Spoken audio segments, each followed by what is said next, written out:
Bienvenue à tous, parce que la SNEL est partenaire de miniers. Nous sommes à Lubumbashi. Oui, bien évidemment, ici, beaucoup de miniers ont besoin d'électricité, d'énergie pour faire tourner leurs usines, leurs mines, mais également transformer beaucoup de matières premières. Et c'est depuis Lubumbashi, effectivement, que nous allons faire une émission spéciale. Nous allons recevoir le patron de la SNEL. Avec lui, nous allons parcourir un tout petit peu l'histoire de cette compagnie qui aujourd'hui pose problème, est en déficit de fourniture d'énergie, mais également beaucoup de dysfonctionnements qui méritent d'être corrigés par ces jeunes et talentueux que je n'évite de venir me rejoindre. Maintenant, monsieur le DG, on vous appelle AI, mais moi je vous appellerai désormais DG de la SNEL. Merci. Teddy Luamba. Bienvenue. Merci. Vous allez bien? Très bien. Je suis très content de faire cette émission avec vous ici à Lubumbashi. Je viens à peine de participer à une prestation extraordinaire de la situation de la SNEL, des solutions que vous pensez apporter pour changer tout ça et surtout des perspectives d'avenir. Vous allez nous en parler aujourd'hui? Avec plaisir. Merci beaucoup. Alors, je vous invite à vous installer sur ce fauteuil qui n'est pas blanc. Il est noir depuis ici à Lubumbashi où effectivement il se tient une semaine consacrée aux mines. On appelle ça Dirty Mining ici avec beaucoup d'acteurs du secteur qui présentent effectivement les opportunités mais également les activités. Et parmi les activités de ces miniers, ils ont besoin de l'énergie. Je l'ai dit tout à l'heure, dans la présentation suivie, il a été présenté que depuis 1982 jusqu'en 2014, il n'y a pas eu de projets d'installation, des solutions supplémentaires, des projets de développement, d'investissement pour booster notre secteur énergétique. Et je suis bien heureux parce que quand on parle du Congo qui bouge, il faut du sang neuf pour booster en quelque sorte ce qui semble un peu traîner. Alors, vous êtes un tout nouveau dirigeant de la SNEL, recruté sur base d'un concours Copirep. Comment vous êtes d'abord arrivé là? Ce qui est vrai, c'est que il faut féliciter l'initiative du chef de l'État, Félix-Antoine Tshisekedi Tshilombo, qui a pris l'initiative de faire les choses différemment. Oui. Et il a décidé de pouvoir mettre à la tête de certaines entreprises stratégiques de personnes qui viennent sur base d'un concours pour accéder à ces fonctions-là. Et c'est au mois de mars 2022 que ce processus a été lancé. Et nous avions pu postuler à ce concours. Et le processus était d'au moins 4 mois. On a suivi le processus entier en présentant d'abord, en partant par notre dépôt de CV, notre profil. Et à chaque étape, on était appelé à l'étape suivante, jusqu'à ce qu'on est arrivé au point de présenter notre plan d'action au cours d'un jury, un panel avec les membres du gouvernement représentés et certains membres du Copirep et d'autres partenaires internationaux. C'est à l'issue de ce concours que nous avions été nommés sur ordonnance présidentielle. Ce qui veut dire que vous êtes quelqu'un de valable. Je peux dire d'emblée que vous êtes un universitaire, vous enseignez. En même temps, vous avez publié beaucoup d'ouvrages scientifiques et vous avez exercé, notamment et ici et à l'étranger, en Europe, dans beaucoup de pays d'Afrique, etc. Il y a un portrait qu'on a réalisé pour vous qui va être diffusé maintenant.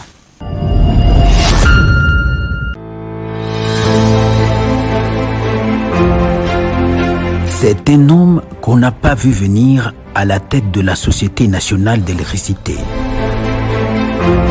Le regard pétillant et à la démarche décisive, Teddy Luamba, bien qu'encore directeur général ad intérim, pose des actes qui laissent entrevoir ses ambitions de grandeur pour cette société qu'il veut, selon ses propres mots, remettre dans son rôle de catalyseur de l'économie nationale. Et il en a les capacités et les ressources. Car ce trentenaire, parmi les plus jeunes mandataires publics, ayant été nommé par ordonnance présidentielle, après avoir réussi avec grande distinction au test national organisé par le COPIREP en 2022, et non seulement parmi les rares à avoir obtenu un doctorat en génie électrique, mais aussi à détenir trop tôt un parcours professionnel riche. Car depuis 2011, il travaille dans plusieurs projets d'infrastructures électriques en RDC, au Botswana, en Bulgarie, en Inde et en Chypre. Ce qui lui confère une carrière internationale de près de 12 ans dans le conseil et l'exécution des projets électriques. Teddy Luamba a ainsi donc accumulé des connaissances et de l'expérience qu'il a choisi de mettre au service de la Société nationale d'électricité dont il est directeur général ad intérim depuis avril 2023. Il compte s'appuyer sur les mêmes personnels qu'il a trouvés à la Société nationale d'électricité qu'il estime très expérimentés pour exécuter son vaste plan directeur pour la réforme générale de la SNEL afin de la rendre plus compétitive et répondre aux besoins toujours plus pressants de sa clientèle. Teddy Luamba, directeur général ad intérim de la SNEL, est l'invité de Jean-Marie Kassamba. Justement, après ces portraits, j'aimerais vous poser une question. Est-ce qu'à cet âge, aussi fleur de l'âge, très jeune, vous attendez à avoir autant de responsabilités pour une grande compagnie nationale? Parce que la SNEL, c'est notre patrimoine régalien en matière d'énergie ici, au Congo. Je pense que le profil fondamental que j'avais dès la base était fait pour de fonctions plus de gestionnaire aussi, en sus d'être ingénieur. Et j'ai eu quand même un peu plus d'avantages, si pas de chance, d'avoir été dans un créneau de cadre. Et j'ai pu forger quand même mon mental à pouvoir répondre à des grands défis. Je pense que tout ça réuni n'a pas... Et qu'est-ce qui explique un peu votre côté volontariste, hein, plus affirmatif dans la manière de présenter les choses? Je suis moi-même... pas ébloui, mais surpris d'avoir que la SNEL qu'on présente toujours comme étant un canard boiteux peut s'en sortir avec juste des solutions simples. C'est-à-dire vous constatez l'existant, vous y appliquez une thérapie, et puis un peu de discipline dans la gestion, et puis vous en sortez. Aujourd'hui, quel est pour vous, on ne va pas entrer dans votre présentation, mais ce qui mine la SNEL? Constat d'abord de Congolais puis d'ingénieurs. Merci. Je pense que sur cette question, la SNEL a pratiquement 3 problèmes que je divise en problèmes structurels, organisationnels et des problèmes spontanés. Dans les problèmes structurels, ce sont des problèmes qui s'imposent sur la SNEL. C'est notamment qui est basé sur le cadre légal, notamment sur un système fiscal, où nous avons une décapitalisation de l'entreprise par la non-reprise des taxes non fiscales dans la structure de prix qu'on applique. C'est-à-dire qu'on a un prix qu'on est en train d'appliquer, qui d'ailleurs, je profite pour féliciter l'initiative du gouvernement congolais à pouvoir le réaménager depuis novembre, mais il reste encore à pouvoir intégrer le fait qu'il y a certaines taxes non fiscales qui ne sont pas reprises dans ce... Alors, parce qu'on est quand même suivi par des Congolais moyens. Oui. Lorsque vous parlez de la structure de prix, oui, ce qui veut dire que quand quelqu'un paye sa facture, oui, de la SNEL, oui, chez lui à la maison, dans cette facture, oui, il y a des taxes dedans. Oui. Mais il y a certaines taxes qui ne sont pas reprises dans cette structure de prix. Effectivement. Et que quand vous encaissez cet argent, oui, l'État passe derrière pour se faire payer certaines taxes. Oui.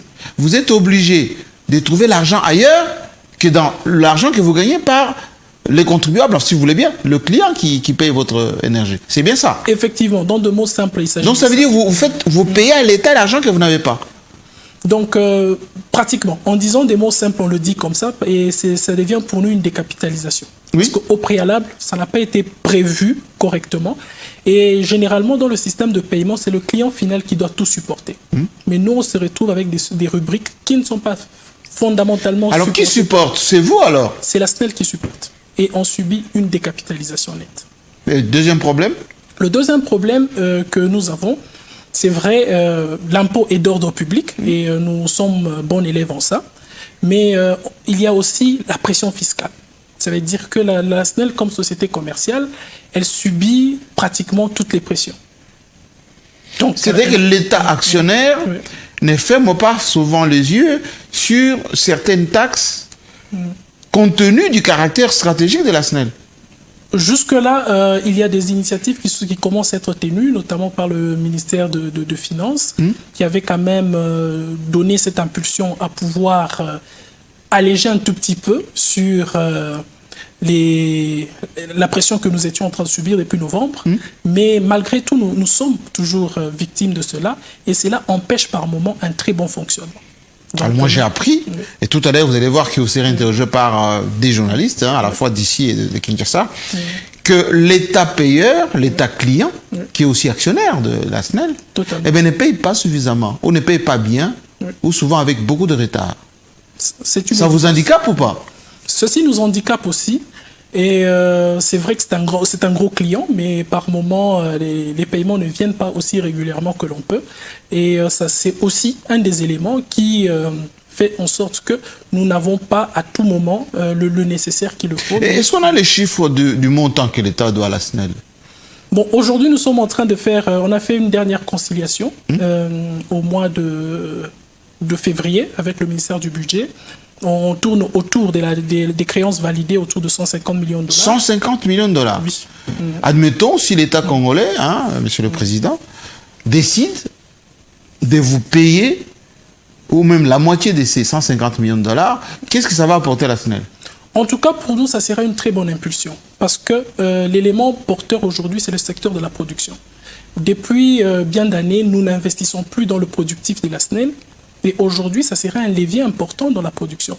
C'est-à-dire, si on ajoutait un seul mégawatt aujourd'hui, c'est rassurer d'abord le développement économique et puis c'est s'inscrire dans l'objectif du développement durable qui nous demande à ce qu'on ait de l'électricité et une énergie fiable, abordable à tout le monde. Donc, pour nous, chaque dollar qui sera encaissé sera pour l'amélioration des conditions de vie des ménages. Et les troisième problème de la SNEL? Un troisième problème, c'est dans le problème structurel, c'est... la loi sur les marchés publics. C'est vrai que c'est quelque chose d'important d'avoir une structuration en termes de la procuration, donc de la commande publique, mais nous, en tant que secteur stratégique, la loi sur les marchés publics a un peu de contraintes sur nous, parce que nous avons des équipements. Tenez, si vous avez un exemple, vous avez un quartier qui est un transformateur de valeur qu'on peut remplacer, qui tombera en panne. Il nous faut un avis de non-objection pour remplacer, en principe. En langage clair, il faut que vous ayez l'autorisation d'engager ces fonds pour remplacer cette pièce. Et en entre-temps, nos abonnés insatisfaits vont grogner. Bien sûr. Et surtout moi, nous attendons dans mon quartier, avoir sûrement toujours des délestages. Pratiquement, c'est un des éléments. Oui. Donc, pendant ce temps que nous attendons de le remplacer, nous attendons cette autorisation et la clientèle n'est pas satisfaite. Et si nous devons passer outre, nous dérogeons, ça veut dire que c'est un acte incivique, nous devons respecter. Ça veut dire qu'on peut vous poursuivre parce que vous avez acheté un équipement? Totalement sans avis de non-objection. C'est-à-dire que s'il atteint le seuil requis par la loi et que nous passons outre, ça c'est une faute. Et on ne sait pas prendre une décision rapide pour régler des problèmes stratégiques, par exemple, comme celui-là. Celui-là, et ça ne nous rend pas concurrentiels. Ça veut dire que nous sommes une société commerciale non concurrentielle parce qu'il y a certains verrous de la loi la loi n'est pas mauvaise au fond, mais peut être améliorée. Alors, je ne vais pas entrer dans le vif du sujet d'une manière beaucoup plus large. Je vais inviter maintenant ma première consoeur qui vient de Lubumbashi, ici. Elle est journaliste à Malaika Télévision, qui nous accueille. Merci beaucoup, Malaika. Et le DG qui nous a vraiment prêté ses studios modernes, un peu, je dirais, broadcast. Venez me rejoindre, madame. Vous êtes donc Faïla Rebecca, journaliste à Malaika Télévision. Et vous avez le DG, je vous l'offre. Merci, Monsieur Kassamba. Bonjour, Monsieur le DG. Bonjour, Monsieur Kassamba. Bonjour. Bonjour à l'ensemble des téléspectateurs. Alors, Monsieur le DG, le président Félix Antoine Tshisekedi avait promis, avait déclaré faire de l'électrification de la RDC sa priorité, la priorité de son mandat, étant à la direction générale de cette Société nationale d'électricité. Où en êtes-vous avec l'exécution justement de cette promesse du chef de l'État? Merci. Je pense que nous assurons une veille, en principe, dans les promesses du chef de l'État dans le secteur de l'électricité. Et aujourd'hui, pour parler du fait que nous soyons là, nous avons recensé l'essentiel des actions et des promesses du chef de l'État dans le secteur. Notamment, il y a des projets qui ont été lancés, peut-être certains autres, peut-être bien avant nous, mais les autres que nous assurons la continuité. Le point essentiel pour voir l'amélioration du secteur de l'électricité serait d'augmenter la puissance des services. Et pour le cas de la SNEL, nous avions une capacité installée de 2500 MW, dont 1800 seulement étaient disponibles. Ça veut dire qu'il y a environ 700 MW qui étaient indisponibles. Et la SNEL s'est mise dans une dynamique de la récupération de la puissance. Aujourd'hui, nous avons vu des partenaires qui sont miniers d'ailleurs, pour certains, qui nous aident à récupérer pour déjà bientôt 2024, 180 MW. Et cette activité, pour dire, tous les éléments et les ingrédients nécessaires pour les accompagner ont été mis en action. Nous sommes en train aussi de faire un suivi. Alors, quand vous dites récupérer, qu'est-ce que ça veut dire? C'est-à-dire que vous avez des mégawatts qui sont dépensés quelque part, qui sont consommés autrement, que vous allez récupérer, parce que, à ma connaissance, on a besoin de 1 million à peu près de mégawatts, non? Pour l'ensemble du pays. Non, pour nos besoins en général. Pour faire simple, ça veut dire que la SNEL avait des installations. Oui. Des installations avec une capacité fixe. Mais il s'est fait qu'au fil des ans, certains équipements sont tombés en panne.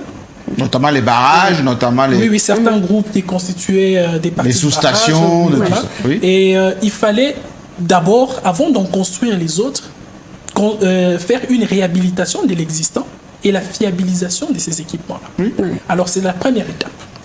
Et c'est dans celle que nous sommes.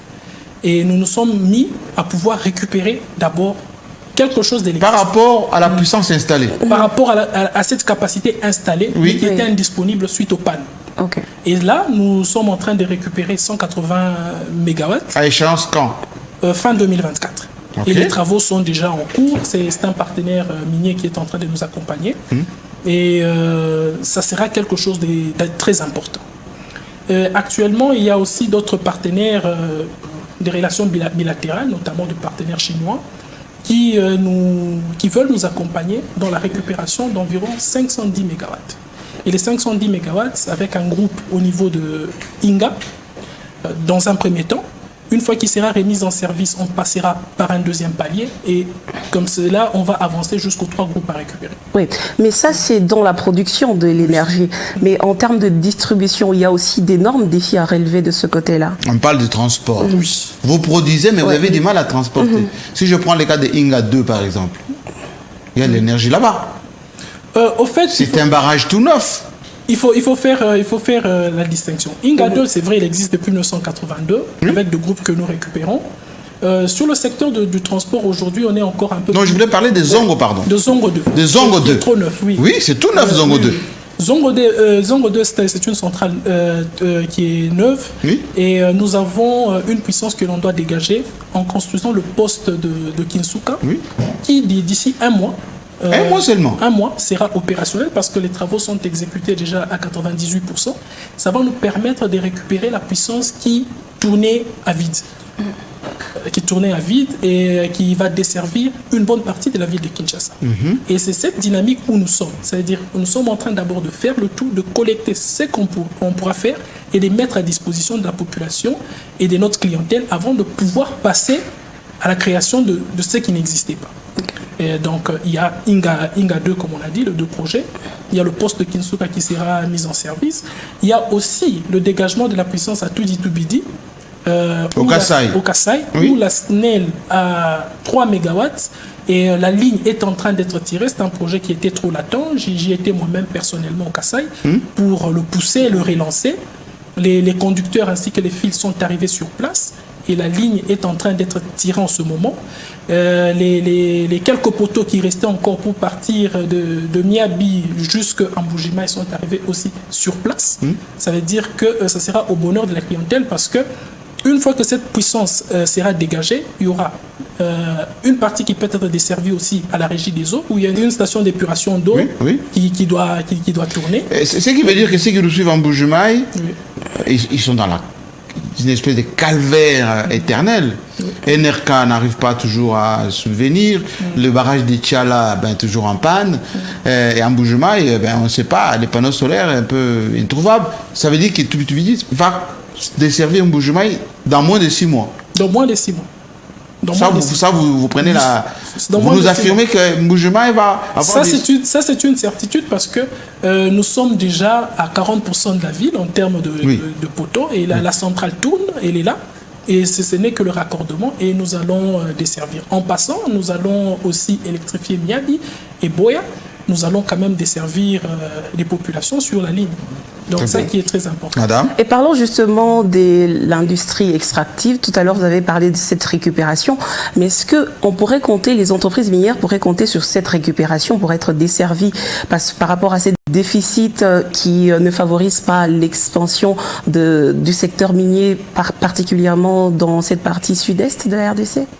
Effectivement, je viens de parler ici qu'un des groupes le plus importants dans le G24 qui sera disponible l'année prochaine et c'est sous contribution d'un partenaire minier.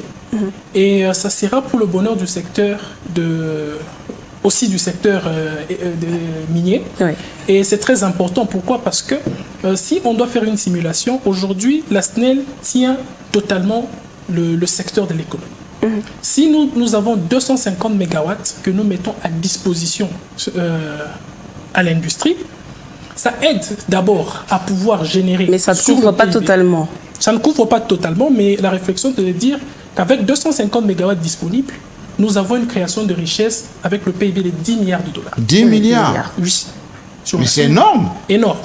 Et là, vous voyez que la République, avec le système fiscal, on peut récupérer 2 milliards. C'est-à-dire que quand on parle de 180 mégawatts qui seront disponibles, une quarantaine, une cinquantaine, c'est-à-dire avec les 250 qui viendront vers les industries extractives, c'est un coup de pouce sur notre économie. Et ça aura de la répercussion. Mais à ce propos, monsieur le DG, il y a quand même ce secteur qui est libéralisé aujourd'hui. Et il y a aussi ces miniers qui ont installé des systèmes alternatifs pour s'approvisionner. Comment vous allez vous imposer, vous? Parce que vous avez des envies de 10 milliards et que l'État récupère 2. Les gens qui ont déjà des habitudes d'avoir des panneaux solaires, avec du diesel peut-être, avec des batteries, ou avec l'électricité importée de la Zambie ou je ne sais pas de quel pays, vous allez faire comment pour vous imposer? Je pense que la SNEL, elle reste toujours favorite. Déjà que nous produisons une énergie verte à un tarif... en hydro, et à un tarif qui bat la concurrence parce que nous sommes à 10 cents aujourd'hui, alors que si vous vous rapportez sur le diesel, vous êtes à 42, 46, pas 45 cents le kilowattheure. Et aussi, avec nos installations hydro, ça permet quand même de suivre le besoin du client. Et ça nous rassure. Une autre chose, c'est le patrimoine que nous avons. Nous avons un réseau qui est disponible. Nous avons un réseau aujourd'hui quand même assez fiable en termes de transport. Ça veut dire que ces atouts font de nous un partenaire incontournable. Même pour ceux-là qui seront producteurs indépendants, la SNEL reste... Est-ce que c'est une concurrence déloyale de tous ces privés? Faute de la SNEL, ils se sont tournés vers des solutions alternatives. Non, il y a un manque à gagner ou pas? Non, je ne dirais pas totalement ça. Au fait, le marché de l'électricité, il est vraiment important qu'il y a de la place. Mais ce qui est vrai, la SNEL, l'avance que nous avons, c'est que nous avons un réseau déployé, nous avons déjà une clientèle et nous savons chez qui desservir et surtout que nous sommes en train de pallier à certains problèmes récurrents dont nous avons l'expérience. Madame, dernière question. Voilà, pour la dernière question. Alors, comment la Société nationale d'électricité prévoit-elle de promouvoir justement l'accès à l'électricité dans les 145 territoires de la RDC? Parce qu'aujourd'hui, en termes de pourcentage, le pourcentage est quand même assez faible malgré cette récupération dont vous venez de nous parler, les 250 mégawatts, parce que pour couvrir la RDC, on a plutôt besoin de gigas. Mais 250, couvrir les 145 territoires, est-ce que c'est possible? Il vous faut combien de temps pour pouvoir couvrir les autres territoires? Merci. Je voulais d'abord juste préciser une chose. Les 250 dont j'ai fait parler et j'ai fait mention ici, c'est un exemple. Hein. Oui. Donc, ça veut dire la puissance que nous avons dans l'immédiat et l'impact que ça peut avoir. Pour répondre à votre question, la SNEL est en train de mettre en place un plan directeur. Le plan directeur de développement du réseau va montrer l'accroissement de la SNEL province par province, secteur par secteur, parce que nous restons une société commerciale qui évoluons avec notre capacité productive ainsi que le disponible que nous générons. Avec ce plan directeur, nous allons montrer comment nous allons nous déployer parce que toutes les provinces, en termes du productif, n'ont pas le même potentiel. Mais on peut développer ailleurs et développer un réseau de transport et de distribution pour permettre à ce que notre clientèle puisse être desservie. Merci madame, merci beaucoup. Alors avant que notre confrère Zantoto indépendant nous rejoigne, j'aimerais bien vous poser deux petites questions. Premièrement, est-ce que le problème de la SNEL, c'est les hommes ou le matériel? Parce qu'on a l'impression que vous avez eu des installations, depuis la création de la SNEL, ces installations sont parfois abîmées avec le temps ou désuètes, etc. Mais en même temps, vous avez aussi le personnel à qui on reproche tout. Ils vandalisent le matériel, certains, sur le plan commercial, font de la double facturation, il n'y a pas de déclaration souvent claire. Donc ma question fondamentale est, le problème de la SNEL, il est humain ou il est technique? C'est comme je l'ai dit un peu plus tôt, j'ai dit on avait des problèmes structurels par rapport au cadre légal. Ça veut dire que la SNEL, d'abord, si elle pouvait solliciter d'abord plus d'allègements fiscaux, oui, ça aiderait à la SNEL de pouvoir garder... Ça, on a compris, le plaidoyer est passé. Oui. Et par rapport à la qualité humaine, je dirais que l'humain, c'est vrai... Il y a vos ingénieurs, vos techniciens, allez, ceux qui vous déploient sur le terrain, les journaliers... Oui.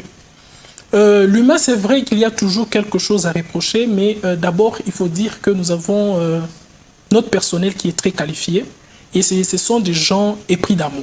Ah bon? Oui, épris d'amour, parce que c'est parfois, aujourd'hui, certaines conditions qui sont un peu difficiles, mais il y a toujours des gens, parce que ils donnent le meilleur d'eux-mêmes pour être à la disposition des autres. Ce sont des gens, parfois, qui travaillent tard la nuit pour que nous ayons même le peu d'électricité que nous avons. Mais il ne manque pas des bavures dans la gestion. Mais les mentalités, monsieur le DG, les mentalités des gens de la SNEL, ceux qui viennent nous faire cotiser les $20 par quartier, ceux qui vendent des câbles, ceux qui parfois font de la facturation parallèle. Est-ce que, humainement parlant, sur le plan du management, vous êtes jeune, est-ce que vous avez pensé à restructurer tout ça? Effectivement. Nous passons d'abord par de plans de renforcement des capacités. Notamment, nous avons fait des exercices comme celui-là, où nous avons invité certains cadres à pouvoir participer à des réflexions sur les marchés publics, par exemple. Et nous comptons étendre ça sur le renforcement des capacités du personnel. On va le faire aussi sur des mesures de sécurité du personnel, parce qu'il y a quand même des failles aussi à ce point où nous sommes en train de pouvoir améliorer les conditions de protection, les conditions, et ça passe par le renforcement des capacités. Merci beaucoup. Allez, monsieur Floride Zantoto, journaliste indépendant, vertébré de son État. Je vous offre, monsieur le DG. Monsieur le DG, j'ai résidé récemment à Goma, dans un quartier qui est alimenté par une entreprise privée. Et d'après les informations qui ont été recueillies sur place, les ménages ont passé une année sans coupure d'électricité. Alors aujourd'hui, la solution pour la SNEL serait la privatiser tout simplement ou instaurer par exemple un partenariat public-privé. En tout cas, sur les deux aspects, je m'inscris en faux. Je m'inscris en faux dans quel sens? Parce que aujourd'hui, la SNEL se retrouve dans un cas où nous avons certes plusieurs abonnés, on a aussi un caractère du sens public parce que c'est l'État actionnaire. Et nous sommes en train de faire le nécessaire pour pouvoir desservir notre clientèle selon le disponible que nous avons. Aujourd'hui, l'Afrique du Sud, qui est un grand producteur d'électricité, est aussi buté dans des insuffisances et il a migré plus au système de délestage aussi. C'est pour pouvoir donner de l'électricité à tout le monde. Et aujourd'hui, la SNEL, ayant ce caractère un peu, je dirais, public, parce que nous avons l'État actionnaire, on ne peut que faire de la distribution où on intègre tout le monde. Et de l'autre côté, nous devons faire des efforts pour augmenter la production. Parce que c'est un problème arithmétique simple. Nous produisons peu et nous avons plus pour en consommer. Mais le partenariat public-privé va vous permettre d'avoir des capitaux pour lancer les travaux? Je pense qu'à ce jour, nous avons plusieurs partenaires qui travaillent avec la SNEL avec des accords de financement. Et ça ne nous empêche pas d'avancer, ça ne nous empêche pas de pouvoir réaménager ou réhabiliter nos sites. Et ça, c'est une dynamique qui peut continuer. Parce que la SNEL reste propriétaire de ses actifs, elle est en train de fonctionner. Mais justement, je vais poser une question beaucoup plus directe. Est-ce que le problème de la SNEL, ce n'est pas qu'elle fait tout? Elle fait de la production sans avoir des équipements nécessaires pour le faire. Elle fait le transport sans avoir des lignes sécurisées. Vous savez, par exemple, Ingashaba, ça quitte Congo central jusqu'ici au Katanga. Et tout le long, c'est difficile d'avoir des hélicoptères pour contrôler les transports, les lignes haute tension, etc. Vous avez du mal à faire ça. Et troisièmement, vous commercialisez aussi l'électricité. Sans en avoir des équipes commerciales et surtout des équipements de contrôle sur le terrain. Quand vous venez dans des quartiers, il n'y a pas de compteur parfois à jour, les câbles ne sont pas à distribution et vos commerciaux parfois trafiquent les factures.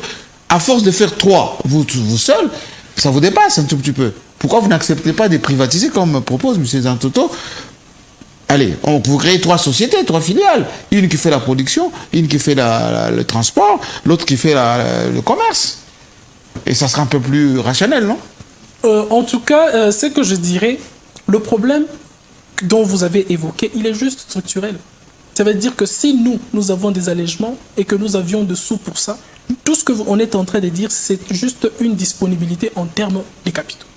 C'est-à-dire, plus nous avons de retours, plus nous ne sommes plus décapitalisés, nous allons très bien supporter nos secteurs. Donc si l'État décide de défiscaliser la SNEL et de vous avancer sur votre dette, on aura l'électricité partout. Nous aurons des avancées énormes. Pourquoi? Parce qu'aujourd'hui, qu'est-ce qu'on peut faire?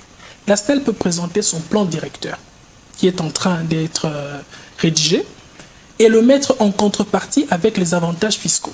Par exemple, une TVA dégressive, un moratoire sur le fisc sur une période, et le plus-value qui était donné serait directement réinvesti dans notre plan directeur.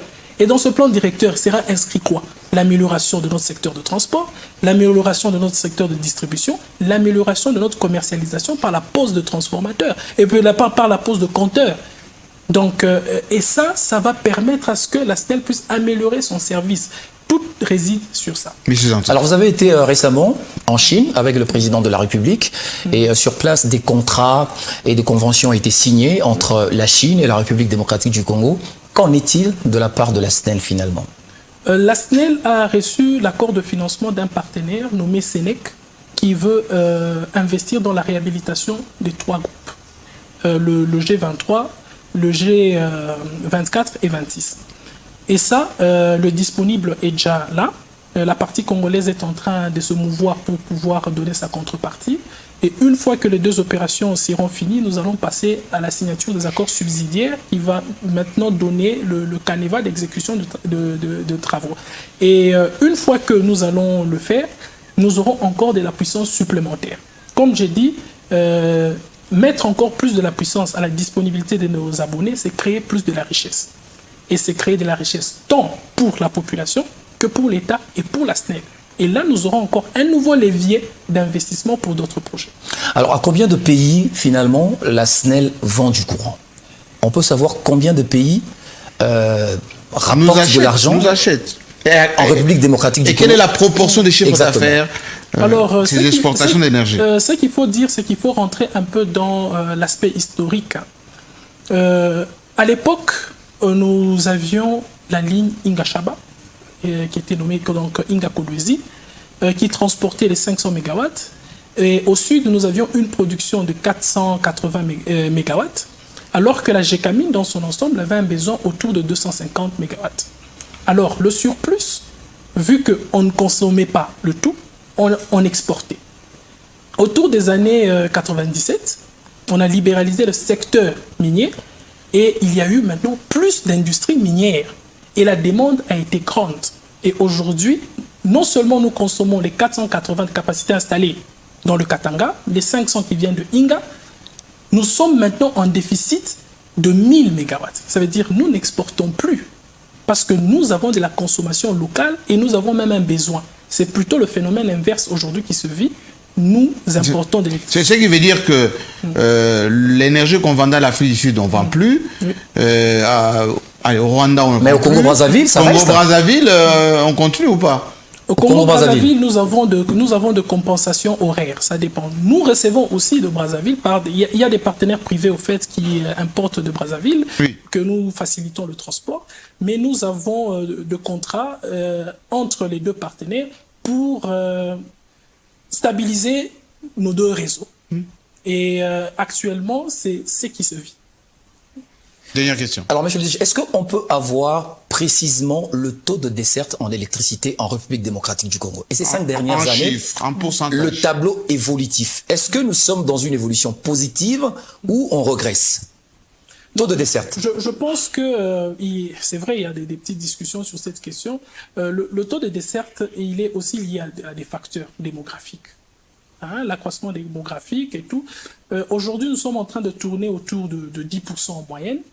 Et ça essaye un tout petit peu de rester là parce qu'il n'y a pas trop de projets de production. Statique. Je ne dirais pas statique parce qu'il y a eu des projets qui ont été développés. Au sud, il y a des partenaires privés qui ont développé, notamment Boussanga, qui ont construit 240 MW.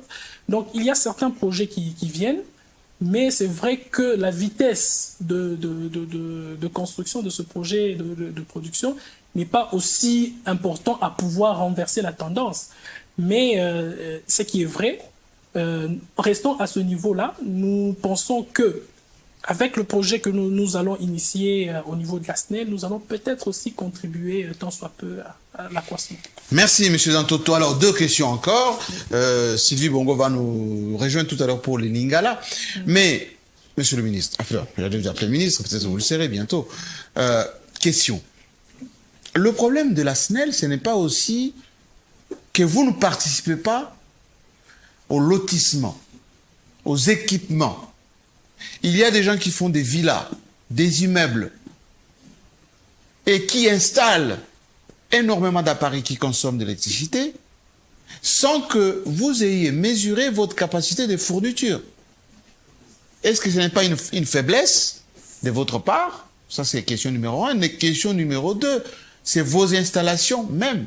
Vos câbles sont vétustes. Il y a souvent des installations, des cabines qui sont vraiment moyenâgeuses.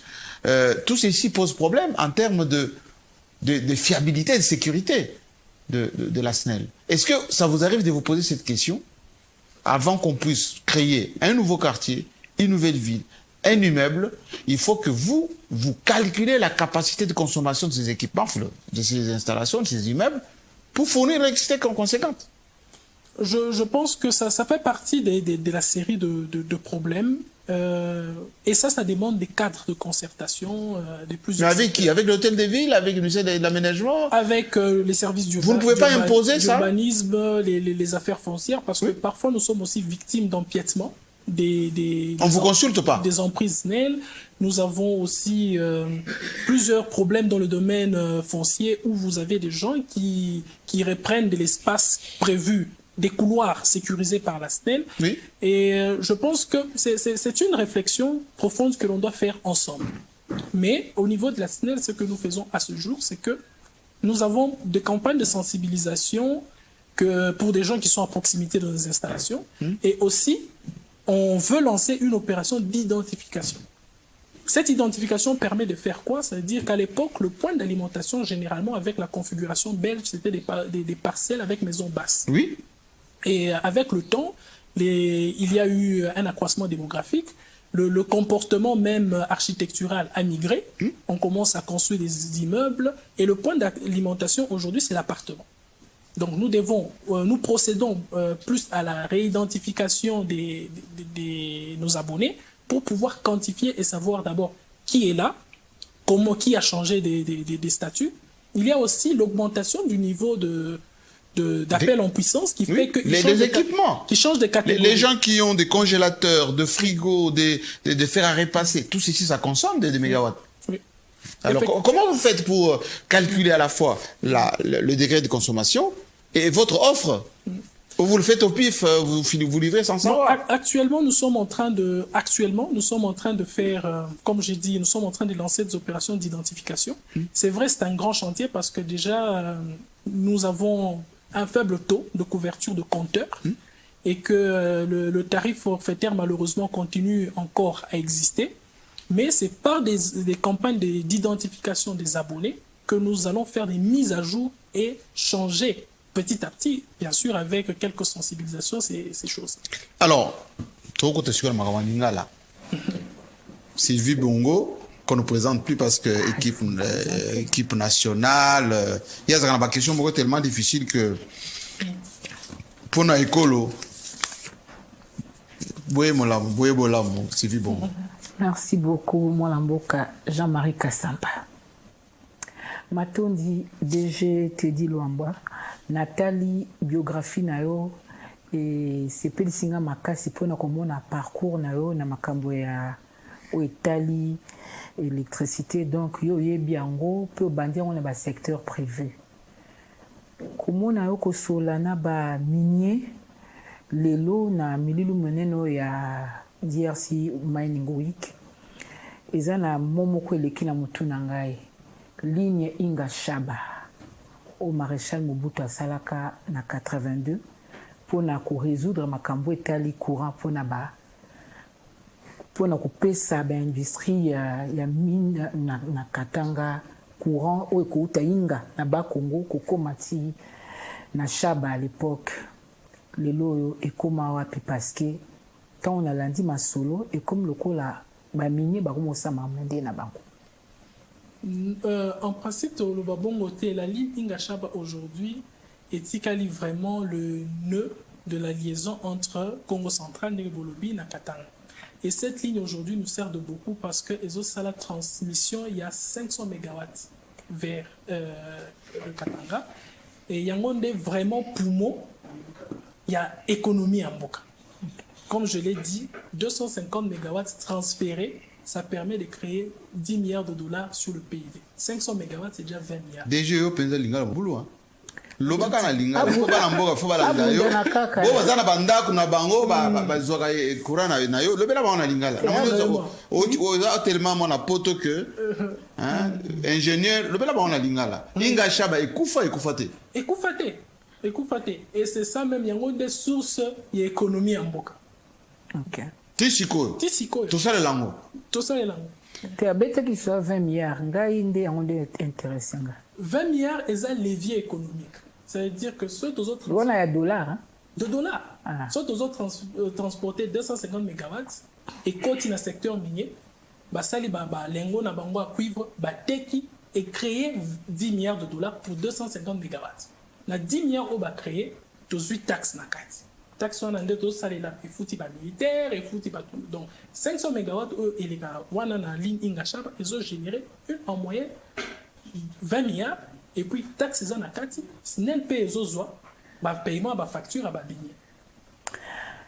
Ya solo lelo yo au lobby eteza na ba société minière mususu lokwa ba Ivanoe potanga kibango pour bazuya na ba solution. Mais ngana lobaka mambo lotiliki to mambo courant électrique eza makambo souveraineté de bonsomi amboka. Solution nini protocole ba court terme te to lobaka na moyen terme to na long terme bino signal bozo bongisa poti ezala eloko mo ezongisa penza souveraineté amboka pe par nino bombeli investisseurs locaux bana mboka o bakoki pe kotuta to lokola baivano wana lokola ba société mosusu po batia pe mutu na kati ya makambo.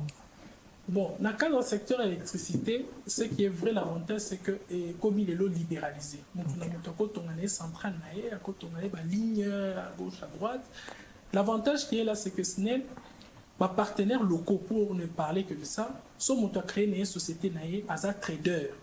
Qui a somme na mboka mususu bien za na centrale nae alinga lekisa ba courant nae na ba ligne électrique na biso na SNEL et ça les marques. Il y a des partenaires qui prennent et ils ont à Brazzaville, tous les qui c'est bango baté qui na bango courant na bango. C'est-à-dire que nous accompagnons et bateau baza ba komode. Et en plus par rapport à ya ba minier apport au basal la ce n'est pas que basal investissement na bango mongo privé mais basal pour la compte à SNEL muto sangajaka azui mbongo wana asaleli yango au bonheur des Congolais. C'est-à-dire ce sont des partenaires directs faut ils a géré au bénéfice à SNEL et puis bénéfice ça pour la population à batunyo surtout. Na poser question moko. Bazolo babino bo sala kaka ba barrage minene courant uti ba Congo ti na Katanga alors que na ba pays belé politique comme ya kosala ba mini barrage ya moins cher neti na Kasai bosali chala bosali tubidi to na Équateur bosali ubangi après bino point ni bozo développer ba mini barrage qui vous coûter moins cher ka ko benda ba courant musika bongo pe ya ko benda ba courant pe zati. Non, il y a un de tolobi que tozo mikolo plan directeur na biso. Na kati ya document wana nde tokosala stratégie nyonso pour étaler ba province parce que ba province mususu ekozala na ba mai na bango mais ba province mususu 2 millions de dollars à Pambogo de la moitié centrale là 2 millions d'après ba information na moi. C'est une alternative. C'est une alternative mais ba projet wana tozo sala aussi la vision de la SNEL est une vision générale. Tolukaka généralement intérêt ba tu belé. Et dans ce sens, on s'est dit, c'est vrai, tu reçois la centrale, moi, Mickey, dans la province, Missoussou, pour faciliter la population. Beaucoup. Missoussou peut tout ça, pour dire que, par exemple, à Kabeaka Mwanga, nous sommes en train de lancer. Nous sommes en train de lancer une centrale de 2.5. Pour la ligne Kabeaka Mwanga, nous avons expliqué. En reprenant l'électricité au Ezouta, tout dit, Kende Mbujimai, Tolingi to sala sur le 3 MW to ezana to 4 ndam 1.5 to pesi population 1.5 to pesi ba secteur économique porteur. Alors vu que initialement ezala ki bongote to lobi bon c'était prévu que na tout dit parti moko et électricité et kende kabiaka moi avec tous les villages environnants. Alors on s'est dit comme to repesa nyonso na Mbujimai et que ndambu kende na secteur économique ndambu na population il faut to créer moi central à Moukié à Kabeaka Mwanga où il était initialement prévu d'être desservi. Et ça n'a sens. Ngai na zonction na Kinshasa pona koloba ezali kambo esengote mais image moko yotoleka ya moins d'un mois et ça li tour du monde toloba comme na agent mo ya SNEL akindaki abongisa courant et komelaki na ebte ce qui a kufaki pour tout le monde qui a monté ziki nzoto mba peut-être na 3e degré yo outi na ba secteur privé obi valeur oyo ba accordaka ba disposition ba zora pona ko protéger ba personnel mais tout le monde qui wana donc sécurité ba personnel tout le monde a kamuto msozo déjà sécurité na tester na litoi papa koti makolo msuna na lipapa msunya bata yo muto na ba secteur privé au travail na ba mindele na mono zakiti na Botswana uzala kitsoki Uganda Chypre na Chypre soki na New Delhi otamboli bamboka c'est-à-dire oye ba réalité DG ngala bengo de DG hein toi DG asa DG ouais caméra DGI asa déjà DG voilà nana so benga yo DGA ya DGI ya makambo ya sika ya vision PASICA et donc on est au sein de cadre pour sécuriser personnel pour ma makama ndengwani comme sauter. En tout cas, ezelo komo ko essayer biso passi personnellement quand c'était arrivé dans la Chine dans une mission et vraiment personnel, c'était un agent très efficace na SNEL et juste après tozui ba mesure. D'ici quelques jours, tu ça la vaste médiatisation, tu ça ba agent ya SNEL d'abord équipement moko identifiable. Pour que tu aies ba nani moto asali la SNEL, tu ça ba consigne, tu médiatiser en gros pour que ba yeba profil na ye, présentation na ye. Ndenge nini à la taille. Et puis tu même numéro moko identifié à mon nene na tenue. Pour que boye ba que pour bateau ya ba $20 wana ya quartier. Voilà. Et si là so mutu moko asali on ngala za mutu asnel te to cotiser to pesi kaka comme numéro wana bengi bolobi que numéro tel to moni asali eloko tel et on saura. Et c'est pour modifier. Yango ndi eloko to ko sala on va donner des équipements de protection. To ko bongisa na sens wana et en plus to ko sala ba campagne P na kati ya ba agence NEL. Ba yeba que ce qu'il faudra faire pour que l'on respecte la consigne. En mettant aussi bah, mesures na biso contraignantes. Koloba que ceux aux équipements de protection te olati gante olati ba bot na yo te olati ko simba te installation ko kota te na kati installation ko simba te ba biloko o etali électricité. Merci beaucoup. Ya mo kusika poto ka bona bande ko ba limbisa ngai qualité ya courant o bino SNEL bozo pesizo comme ya biso banda ko mingi bato ya perdre ba biloko courant katana kezungi msu esali retour mo. Quelle qualité au courant ce que certifié de l'eau baimbo kabakolando à travers le monde qui bopé sa nani qualité à courant ya malunga. Petit à petit tozo bongisa ba équipement la biso bomoni que tu bandi même na ba quartier musuzu vaste campagne de remplacement ba transport varié tozo changer pe ba singa peut-être to convier bino bokomona ba équipement ya sika auto sombi tozo sala campagne ya fiabilisation à réseau na biso. Merci beaucoup. Sylvie Bongo, ok. Merci. Monsieur, mettez-vous debout parce que on est chez autrui, hein, on doit décider la place. Approchez-vous un tout petit peu. Dites-moi, quand on veut dans le quartier là-bas, on trouve des cabines. Autrefois, il y avait les 6600 volts, interdiction d'accéder. Aujourd'hui, vos installations, il y a des câbles qui pendent partout dans les marchés, il y a même qui tombent sur des mamans. Est-ce que vous allez moderniser tout ça? Effectivement, c'est ce que nous avons annoncé ici, que nous sommes dans une vaste campagne de fiabilisation de notre réseau et nous allons le mettre en conformité aux standards. Dernière question, est-ce que vous qui paraissez technicien, ingénieur, etc., vous n'êtes pas fils maison de 10 ans, de 20 ans, de 30 ans. Comment vous trouvez l'esprit de la famille SNEL? D'abord, une chose qui m'a épaté, c'est que j'ai été mieux accueilli. Mieux accueilli? Oui, mieux accueilli. Je me suis senti chez moi très vite. Des gens qui étaient prêts à accompagner, des gens qui adhèrent à une vision.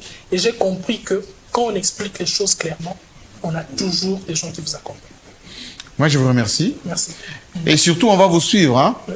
Ceux qui nous suivent à travers le monde voient un ingénieur, un professeur, un grand écrivain, scientifique, technicien. Merci. Mais il ne faut pas verser dans les antivaleurs, parce qu'à la SNEL, il y a beaucoup d'argent. Il y a des fausses factures, des paiements parfois, etc. Vous avez parlé tout à l'heure des marchés qu'il faut respecter. Si on vous allège, on vous trouve des facilités, il ne faut pas en abuser. C'est promis. Merci, monsieur le DG. Merci. Merci à vous. Je vous laisse sortir de ces plateaux. Merci. Il est temps que j'accueille tout le monde. À très bientôt. Merci. En tout cas, à vous, merci beaucoup de cette opportunité accordée à cette émission, réalisée, je vous rappelle, depuis Lubumbashi, en marge de ces sommets, ou plutôt de cette manifestation d'IRC Mining, qui a permis à la SNEL de montrer qu'elle est aussi importante pour la fourniture de l'énergie, pour l'industrie de demain.